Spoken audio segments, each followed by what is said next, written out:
The Hyper Explorer. A lot of people are asking if this is as good as or a replacement for the Hyper Hydroform. And as you know from this channel, the Hydroform is what I consider to be the best budget value as a ride it now and upgrade as I go platform.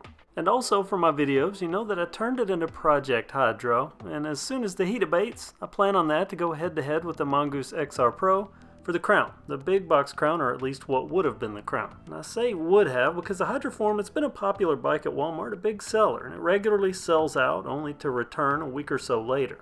But for the past few weeks, I think possibly even over a month, it's completely disappeared from the Walmart website.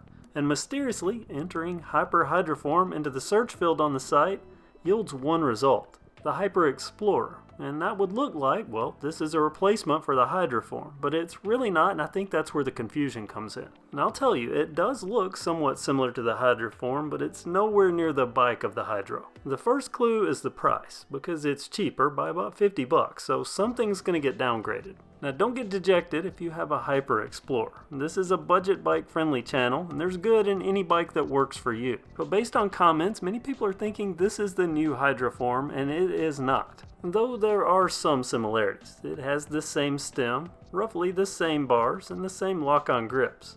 Even the same Shimano trigger shifters. Even the same drivetrain. Or is it? Yes, that's a tourney in the back, but look at it. Integrated hanger, it's not replaceable.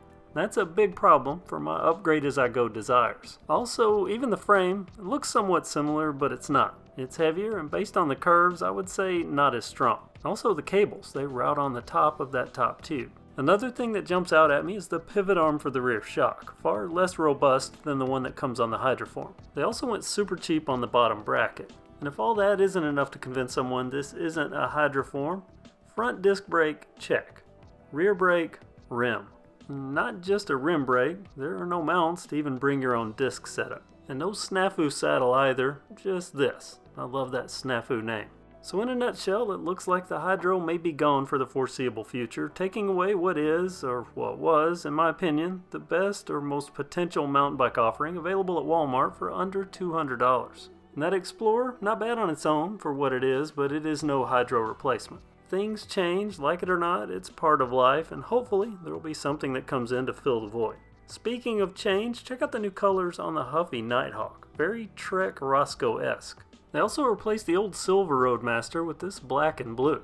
It's nice to see them updating colors, and this was new at my local store. This is a Genesis V2100, but the women's version. And I like this color scheme, I think better than the men's version. And even the cruiser bikes are getting in on the new color scheme game. It's nice to see big box bikes starting to change colors regularly. Matte Cranbrooks. So there you have it, and I hope this clears up the confusion around the Hyper Explorer versus the Hyper Hydroform, and I guess those of us that have Hydroforms, we're lucky. I know there are quite a few of us, and some also caught the upgrade bug. Impressive stuff. I'm going to keep my eye out for a worthy replacement, while at the same time hoping for the Hydro to return to Walmart. Thanks so much for watching, and have a great day.